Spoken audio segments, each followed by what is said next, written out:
नमस्ते, स्वागत छ तपाईहरुलाई मेरो यस YouTube च्यानलमा। र आजको भिडियोमा चाहिँ हामी डाभिन्ची रिजल्भ सफ्टवेयरको बारेमा डिस्कसन गर्नेछौँ। यो सफ्टवेयर चाहिँ प्रिमियर प्रो भन्दा चाहिँ किन बेटर छ त या अरु सफ्टवेयरहरु भन्दा चाहिँ किन बेटर छ त भन्ने बारेमा आज चाहिँ डिस्कसन गर्नेछौँ। अहिले चाहिँ धेरै जसो एडिटरहरु प्रिमियर प्रोबाट चाहिँ डाभिन्चीमा शिफ्ट गरिरहेका छन् र त्यसको रिजनहरु छन्। र आजको भिडियोमा चाहिँ हामी अब डाभिन्ची रिजल्भमा के चाहिँ त्यस्तो नयाँ छ त जसले गर्दाखेरि चाहिँ एडिटरहरु चाहिँ प्रिमियर प्रो या भनौं अरु सफ्टवेयरहरुबाट डाभिन्चीमा शिफ्ट गरिरहेका छन् भन्ने बारेमा मजाले डिस्कसन गर्नेछौँ। सो सुरुमा हामी डाभिन्ची रिजल्भमा जान्छौँ। अब सुरुमा हामी न्यू प्रोजेक्ट लिन्छौँ।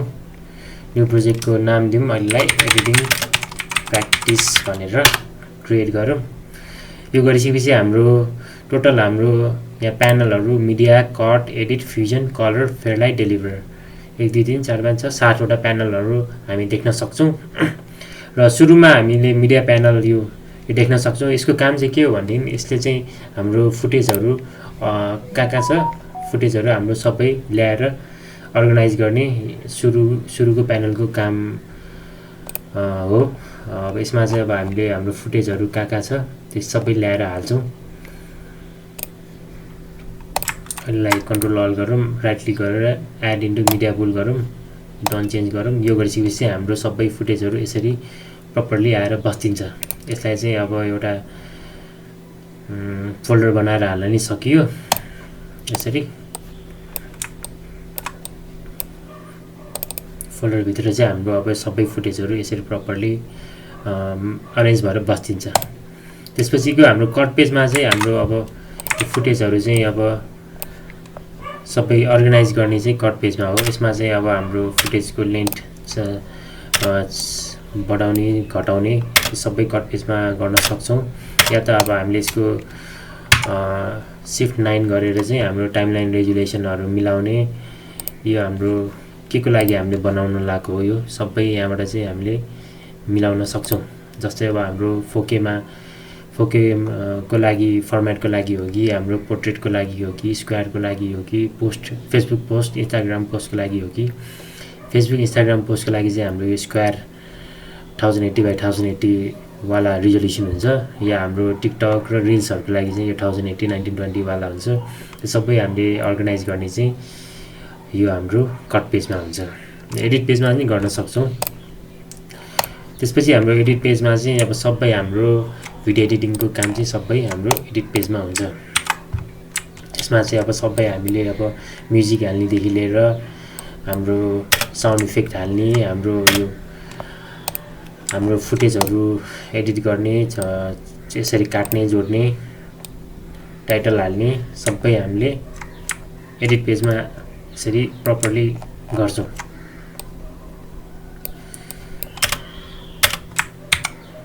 कन्ट्रोल एस गरौँ, बेला बेलामा सेभ गरिरहनु पर्छ हाम्रो।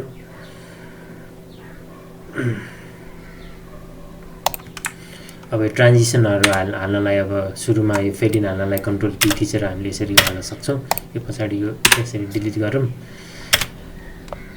अब हामीले यसमा हाम्रो फुटेजहरु कति चाहिने हो त्यो यसरी कन्ट्रोल स्ल्याश थिचेर यसरी हामीले नचाहिने यसरी कन्ट्रोल स्ल्याश गरेर कन्ट्रोल एक्स गरेर यसरी पनि हटाउन सक्छौं। राइट यसरी राइट क्लिक गरेर रिपल डिलिट पनि गर्न सक्छौं। यो हाम्रो लिंक भइरा छैन त्यही भएर यस्तो भएको यो। यसरी लिंक गरौँ। त्यसपछि हाम्रो राइट क्लिक गरेर रिपल डिलिट त्यसको लागि सर्टकट पनि छ। यो गरिसकेपछि अब हाम्रो फुटेजहरु काट्ने जोड्ने यसरी हामीले एडिट पेजमा यसरी गर्न सक्छौं। यसरी आयो। कहाँसम्म चाहिने हो हामीलाई सबै चाहिने कहाँसम्म चाहिने हो। अब यसरी यहाँसम्म चाहिने हो भने यसलाई कन्ट्रोल स्ल्याश थिचेर यो बाँकीको कन्ट्रोल एक्स गरेर यसरी पनि हटाउन सक्छौं। या नभए चाहिँ हामीले अब ब्लेड लिएर बी ब्लेडको सर्टकट चाहिँ बी यो लिएर यसरी पनि काट्न सक्छौं। यसरी काटेर अब यसरी नचाहिने पार्टहरु यसरी पनि डिलिट गर्न सक्छौं हामीले।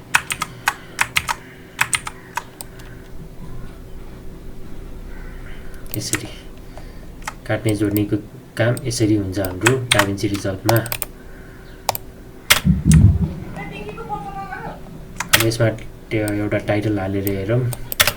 म आज यो सबै डिटेलमा त जाँदिनँ, यो एकदमै ऱ्यान्डमली म सबै एकचोटि हाम्रो यो प्यानलहरू चाहिँ के हो भनेर चाहिँ म भनिदिन्छु।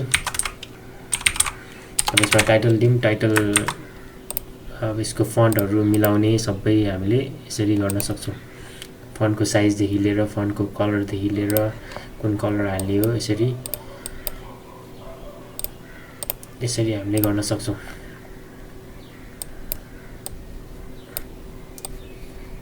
अब यो रेड कलर देखिरहेको छैन, त्यही भएर यसको कलर चेन्ज गरिदिन्छु म। कुन कलर राखेपछि हाम्रो फन्ट भिजिबल हुन्छ त्यही हामीले हाल्नुपर्ने हुन्छ, नभए चाहिँ हाम्रो सानो स्क्रिनहरूमा चाहिँ एकदमै प्रब्लम आउँछ। यो फन्टहरू यसरी हाल्न सक्छौँ। अब यसलाई पनि यसरी ट्रान्जिसन दिन सक्छौँ। अब बिचबिचमा चाहिँ अब हामीले भिडियो ट्रान्जिसनहरू हाम्रो कस्तो खालको ट्रान्जिसन हुन्छ हामीले यसरी हामीले ट्रान्जिसन राख्न सक्छौँ। क्रस फेड हाल्ने कि क्रस डिजल्भ हाल्ने कि हाम्रो अब वेडिङमा त धेरै जस्तो यो हर्टवाला यसरी हाल्यो भने सुहाउँला यसरी। अब यो नचाहिने भाग चाहिँ कन्ट्रोल एक्स गरेर नचाहिने भाग चाहिँ यसरी हटाइदिउँ।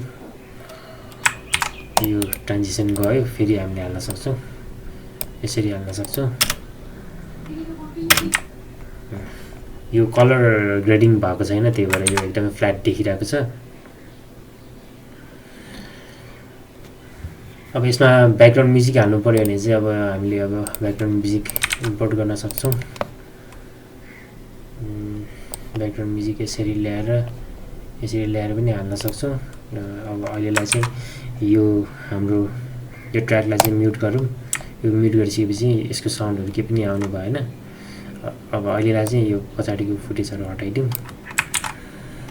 यसरी।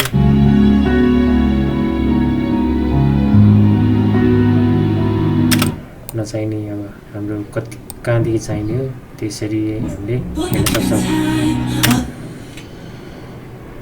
एडिटमा चाहिँ अब हाम्रो गर्ने कामहरू यो नै हो, यिनीहरू नै हो।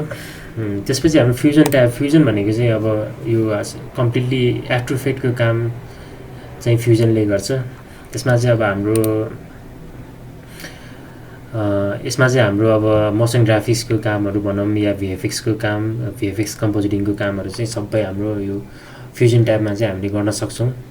यसमा हामीले यो पार्टिकुलर सिमुलेसनहरू गर्ने हो कि हाम्रो ट्र्याकिङको काम गर्ने हो कि हाम्रो अब अरू के हुन्छ हाम्रो ग्रिन स्क्रिन कम्पोजिटिङको कामदेखि लिएर सबै हामीले गर्न मिल्छौँ यसमा।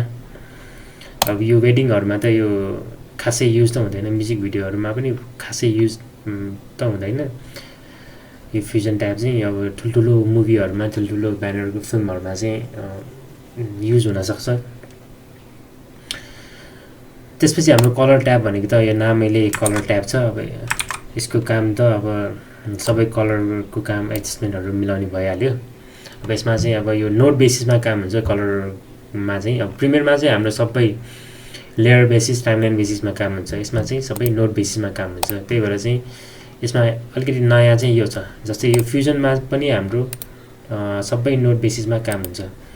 यसमा के हाल्ने हो, जस्तै अब हामीले यसमा ग्रिन स्क्रिन कम्पोजिटिङ गर्ने हो कि क्यामेरा ट्र्याकिङ गर्ने हो कि सबै हाम्रो नोट यसरी नयाँ नोट यसरी आएर बस्तिन्छ।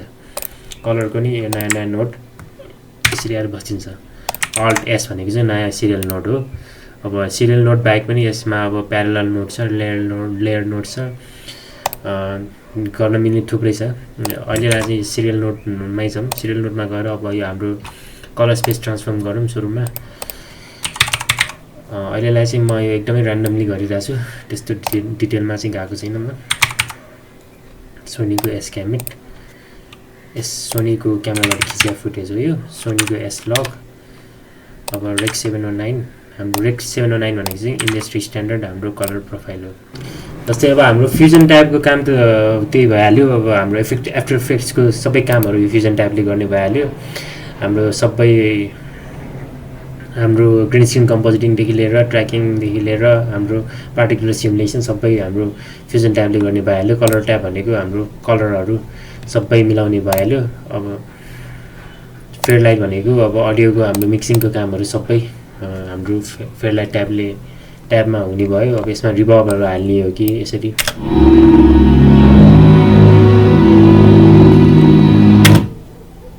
सबै हाम्रो अडियोको मिक्सिङको काम चाहिँ फेडलाइट ट्याबमा यसरी गर्न सक्छौँ। अब हाम्रो एकदमै नोइजी इन्भाइरोमेन्टमा खिचेको सर्टमा चाहिँ अब हाम्रो नोइजहरू आएको हुन्छ, त्यसको लागि अब यहाँ नोइजहरू हटाउनेदेखि लिएर सबै गर्न मिल्छ।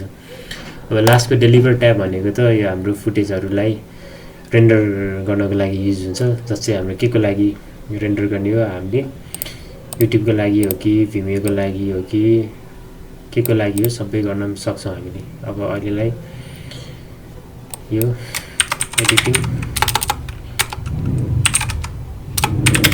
प्र्याक्टिस भनेर हालौँ, लोकेसन कहाँ हाल्ने हो, लोकेसन ईमा हालौँ, सेभ गरौँ, फुल एचडीमा गर्ने कि 4Kमा गर्ने कि 5Kमा गर्ने सबै यहाँ हुन्छ हाम्रो। एड टु रेन्डर क्यु गरेर रेन्डर अल गरिसकेपछि हाम्रो सबै कामहरू यसरी कम्प्लिट हुन्छ।